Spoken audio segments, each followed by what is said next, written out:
Go for landing, 3,000 feet. You're looking great.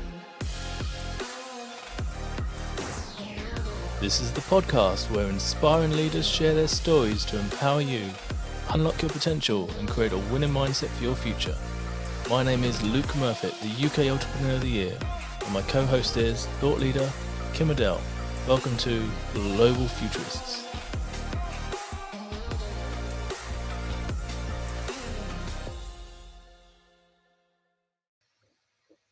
Hello and welcome to Global Futurists. My name is Luke Murfitt. And I'm Kim Adele. Hi. This is a wonderful podcast with wonderful people, and goodness me, we've got an amazing guest today. A wonderful mind, lovely heart, and he makes a difference and ripples wherever he goes. His name is Gustavo Rota. Good morning. Good morning, Luke. Good morning, Kim. I'm Morning, very Gustavo. honored to be with you here today. Oh, it's a pleasure to have you. Likewise. Gustavo is from Holland, wonderful country, and Kim Adele, why don't you tell us more? Okay, well, where to start? So Gustavo's had an amazing career, spanning over 20 years at Akabono BV, where he ended up as chairman of the board, president and chief exec officer. He is a top person ambassador for the Netherlands. He's a coach, speaker and founder of the BBC method, and he's got a real passion for people and business and empowering expats to thrive. He's got one of the kindest business hearts I've ever come across, and he's a delight to know. And I'm sure that you're going to enjoy hearing his story as much as I enjoy hearing it. So Gustavo, with no further ado, and I'm sure I didn't do you enough justice, could you please share with us a bit about your journey so far and some of the highs and lows you've had as an entrepreneur? I certainly can. Thank you very much, Kim. Your introduction, it's amazing. Yes, I do live in the Netherlands, although I am originally from South America, Argentina, and I came to this marvelous country about 30 years ago when I had the chance to develop my business career after finishing my studies in Spain. My family originally comes from Europe, Italy. My parents and grandparents, they are originally from Italy, but we were born and raised in Argentina. And I don't come from a very high-level family, but I do come from a family of driven purpose people based in strong principles in life, such as values like respect, integrity, persistence, those kind of things that are what I call the fundamentals of life. And I think that's what moves my passion every day, and that's what make me kind of being so passionate about people. I've always been driven by how can I help somebody else and how can I make everybody's better life. And I found in the business my way, my instrument to live or to deliver, if you want to call it like this, my legacy to the society. It wasn't a bed of roses, I could say. It was with ups and downs, like most of us have it. But the important part of it is that you enjoy every single day of the journey. And that's what makes you, at the end of the day, feel quite fulfilled. And especially when you see that other people around you are flourishing like you did, and inspired and motivated by the principles that you deliver to people. So all in one, I could say it's worth living. Oh, Wonderful. okay. Gustavo, I'm intrigued. I know you've got a big following and you inspire many people and help many people to really further their lives and to transform. And I think that's really inspirational. You've told us a brief background, but yeah, I mean, basically, if you could just give us a background, raising story, maybe some of the challenges you've faced and obviously the wins you've achieved as an entrepreneur. Well, the challenges were many, as you can imagine, and the reason why I try to inspire people is that although when everything seems to be against you, there is a lot of resistance. I mean, imagine that 30 years ago when I came to this country, which received me with open arms, I didn't know the language. I didn't know the culture. I have no friends. I didn't know anyone. My network was absolutely nil. Nonetheless, you could say, well, I don't know, how do you expect to make it in a place with these circumstances? And I found out that when you believe in something passionately within yourself, then you will go through the fire for that. And this is my message to people. No matter how difficult the circumstances seem on the outside world, as long as you believe in what you have inside of yourself, you will make it. I was very lucky because I realized at a very young age that my passion in life was businesses. And I didn't know exactly what kind of business I was going to follow, but I found out that my passion to deliver back to society my aggregation, my value, was through businesses, the way that I could enrich society. And finding your passion at a very early age, I think it's one of the most important things that we need to start following and chasing at a very young age. You need to know what your passion is. You need to know what you're driven in life for, because otherwise you will be drifting in life, and then when you drift, you don't get to a destination. No, absolutely. And we were chatting earlier, weren't we, just about how important it is for you to almost to find your why. So, you know, what is your reason for being, and actually what's the thing that ignites that passion in you, because what you focus on is usually what you end up getting, isn't it? So I think the term we used was be careful what you wish for. But I think you're so right. You have got to really focus on kind of what it is that you're looking for and how you achieve that. So I guess off the back of that, it'd be really helpful if you could share with us some of your advice and tips on kind of the art and science of succeeding in business and driving that winning mindset.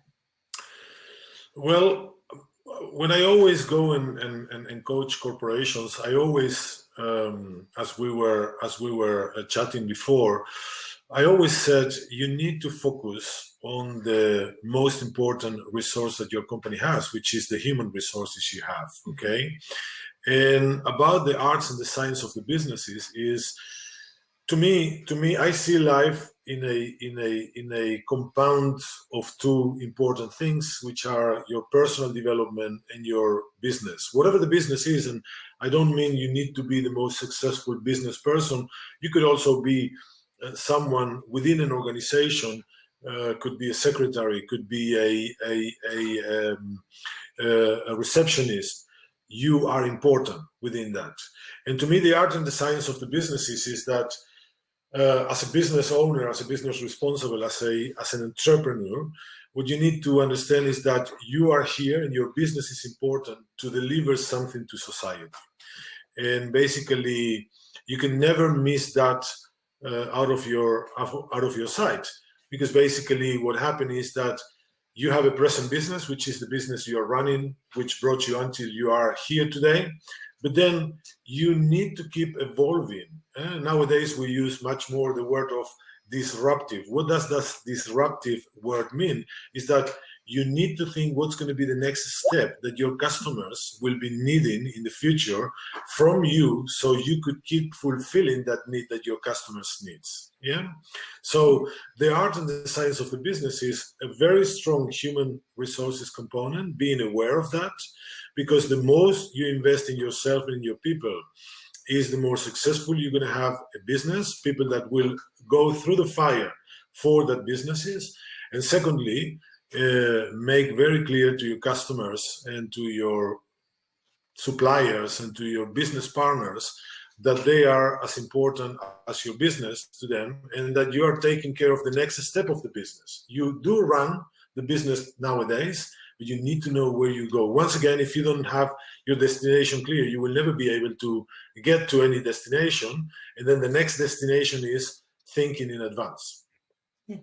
To me, those are the most critical things in business: human resources and clarity of destination.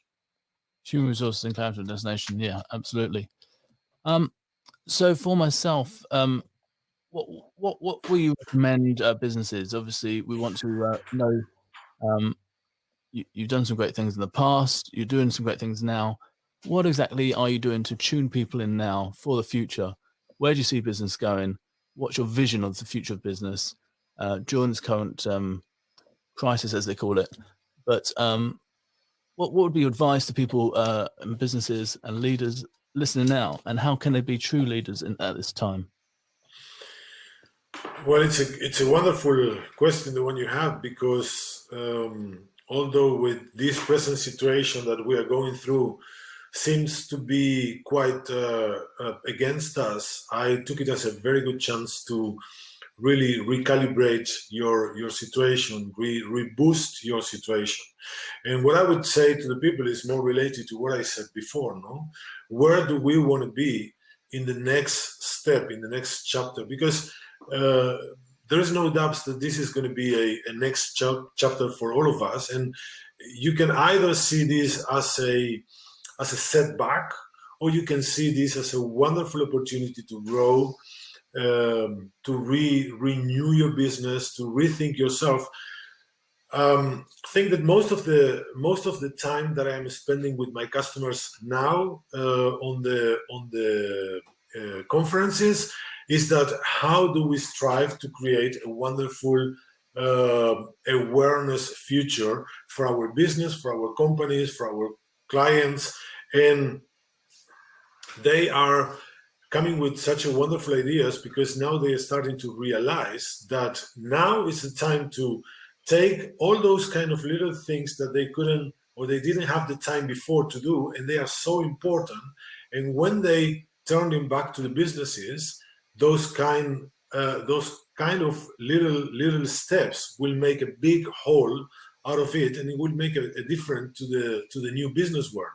You see, my vision into the future is that we have to realize that this has been a wonderful opportunity, and now the time is telling us, okay, we've been giving businesses the opportunity to grow into the digital era. Okay, we have the agriculture revolution, we have the industrial revolution, and now we have the digital revolution.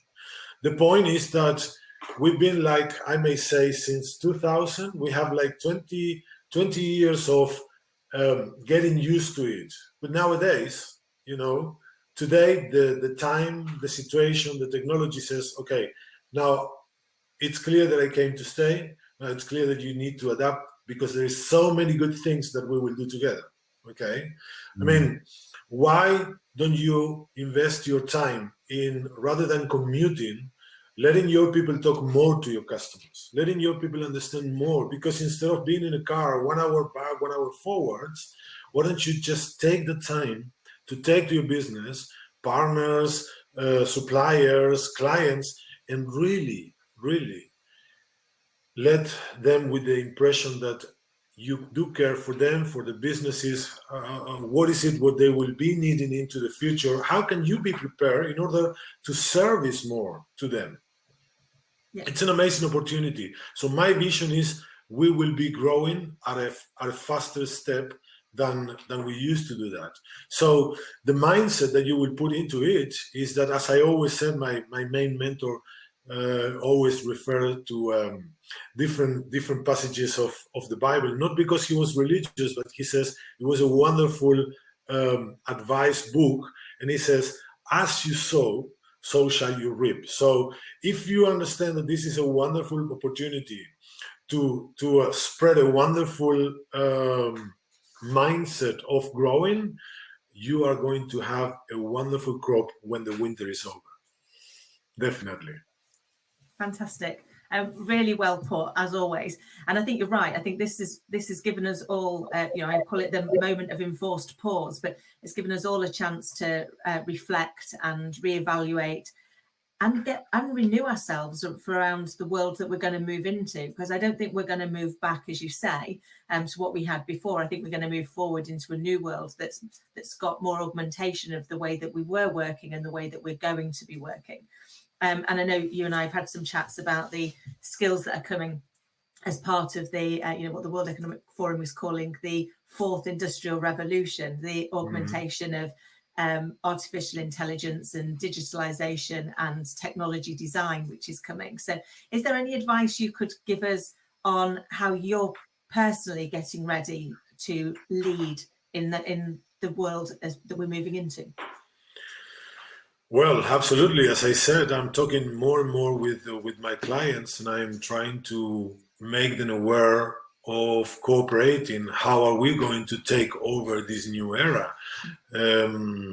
How are we going to feel ourselves close when we are not in the same room, but we are chatting? How do I transfer you my impression that I am caring about your business and I'm coming with ideas through my marketing, through my branding, through my communication, through my production systems, through my processes that will make my service to the business community in the industry or in the market where I am to make a better service to what you need as a client of mine. One of the wonderful experiences that I had in the past days was talking to people in the aeronautics industry, and they are pretty much concerned about that. We were already busy on thinking about the future, getting ready for the future, and this situation that we are living in, it brought us in a much more faster timing in order to get ready for the future. So how are we going to be, rather than thinking if the seats will be 1.5 meters away or how is it going to be, the question is, how are we going to be looking into the service that we are going to the people? What is the people going to need from us? You understand? Yeah. What is it that we are going to be able to offer the people before the people needs or recognizes the need that they have? And we are talking about a lot of things that is going to be changing into, in this particular case, example that I'm giving, into the aeronautics industry, but also into the food industry, into the hospitality industry. There are a lot of things, a lot of opportunities that forces us to look more into the future, but be ready today. You understand? Yeah. Yeah. So, Gustavo, what would you say would be? I mean, I've heard you talk a lot about transformation with me. Transform. Could you perhaps expand upon that, on how you feel that would help people to really understand where they are and where they should be? Transform. Yeah. Well, it's interesting term, the one you use, Luke, because transform comes from transmute, and it's changing. And you know, business today they are very dynamic. Back in my days when I was around the 20s, we used to have something that it was called the Walkman. Okay, where you put your cassettes and you listen to your music. Yeah. That lasts for about 10 or 15 years. But then the most interesting thing is that we came now with very dynamic business. Transformation means to be ahead. How do you advance the needs that the market will be requiring from you in every particular industry? And then, as I always said, be open to everything. You don't need to be attached to nothing. What you have produced in the past and how you had produced. Last week, Wednesday, I had a wonderful conversation with someone who's into an industry. It's in the sports industry, and they produce all kind of gear for sports from the UK as well. And our chat drives about how was he preparing. He was turning upside down completely the whole flow of the processes. How did he manage his warehouse? How did he manage his production? How could he shorten the way? By having this time of investing in transforming his company, by what I said before, taking back all those little things that you always put aside because, okay, when I have the time, I will do it. Okay, I'll take care next week or next month or next quarter.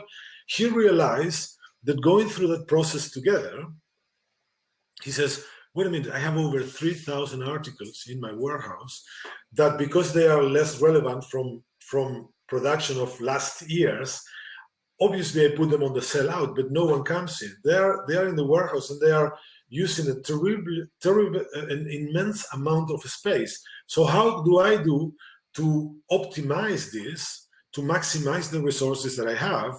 And then when I need to make the salt out of these products, I don't need to take 5 hours until to get over there, but it takes me just in one jump. So we went through the process slowly. First, so how did you change? Where did you put those priorities? How did you change that? And what will be the consequences when you have all this in place? I always do the same in the businesses, but it's not something different that I apply to my life. I am what I call a reverse engineering, okay? First, I need to know where I go, what is my target, where is my destination, and then I start chunking it down into the processes. If you want to call it that way, when you talk to big corporations, they say, okay, what is my macro commitment, and what kind of micros do I need to fulfill, and in which sequence I need to follow that? So then I know that it's going to make sure. Yesterday in my conversation, I said, make sure that you have these two things clear. You have your micros, and you have your macro, and you have your micros, and you have your priorities. You need to allow some stretching in between, because if something happens, it doesn't go into the sequencing, then you need to know if you can allow yourself without getting frustrated. And then you need to make sure that you know that if something goes out of schedule, then you will need to see what kind of impact will have into the deadline that you set up for your micro. So, it's kind of, that's why I call myself a reverse engineering. And if I said to you, okay, let's jump in the car and drive, the first question you will have for me, it's going to be, where are we going? Yeah. Really good point. And I think you're right. I think it is, it's often easier, isn't it? If you know where it is that you're going, then you can work back from that to say, how am I going to get there? And actually in a lot of, I know, the conversations we've had, it can help with your mindset as well. If you already know where you're going to be, you can think about what it's like to achieve it, can't you? And then you can put the steps in place. So well, I'd just ask one final question, if I can, which is, if you could go back and give your younger self a top tip or piece of advice, what would it be? That's a good one. It will be difficult to talk to that person, because as we transform and evolve, I think that that person has been buried about 20 or 30 years ago. But this is the evolution of that person, of that dreamer, of that. And I would say, believe in yourself, believe in the process, and it doesn't matter how negative the circumstances or the resistances could seem, go further. Trust in yourself. Make sure that when you put yourself to work, you are going to be delivering your passion with integrity, with really strong values. That's what I would say. And at the end of the day, when you find your passion and you know that you're doing it from your heart, ultimately it all come your way. Because 30 years later, when I look backwards now, I really getting the dots together, it all makes sense. Perfect. Thank you so much. Great. Yeah. Thank you, Gustavo. Very interesting. Transformation to transform is crucial, I think, especially in this day and age. We all need, as business leaders, as business owners, directors, and so forth, to understand where we are and where we're going, and what we need to do in this day and age, and how we need to adapt and evolve. I totally go with that. And obviously not to just think it, but also take action. Brilliant. So Gustavo, it's been a pleasure just hearing from you and seeing where you're at and how you're helping so many people and businesses to transform and to obviously prepare and adapt for the future. So that's wonderful. Kimmerdale? Yeah, no, it's been amazing as always, Gustavo, and really great advice. So, I took so much away, but I think, the main for me was about remembering the importance of people, whether that's your customers or your colleagues, and also making sure that you're passionate about where you're going, where it is that you're heading, and you focus on all the little steps, getting back to the basics to ensure that you achieve your dreams, and so much more. And I loved your message to your younger self about believing in yourself, and no matter how hard it gets, just going further. So I think that's something that all of us can learn from, the power of mindset. So thank you so much again for your time. It's been a delight as always. Well, you couldn't say it better. I think that the pleasure has been mine to be offered this possibility to serve you and anyone who is open to serve, because that's the key. I always said to my customers when they ask me, am I coachable? Yes, you are coachable. The point is that if you're open to it, and once again, be open to everything, because life brings us personally and professionally wonderful possibilities ahead. Even when we seem to be into a very long winter, don't forget that after the winter, always, always, always comes the summer. That's great advice. Thank you for this opportunity. Thank you for thank you all for the coming things on. that you do for the society. I think it's a very, very important aggregation what you are doing. Thank you. Thank you. Thank you so much. So thank you, listeners, as well, for tuning in yet again to Global Futurists. We've obviously had some amazing VIPs in the past, and we've got some fantastic VIPs coming on, including David Woods on the next podcast, who's a futurist, and he's chairman of the London Futurists with thousands and thousands of members. Looking forward to seeing his perspective of the future of business and the world in his perspective. Kim Adele? No, I'm really looking forward to meeting David. Gustavo, it's been an absolute delight. Really proud to be part of this podcast and meeting some amazing people. So really privileged to be here. And I look forward to seeing you all next time. That's right. Do please click subscribe on the YouTube channel. Go onto our website, cxm.co.uk/global, global hyphen futurists with a plural with an S, and find us there, subscribe there as well.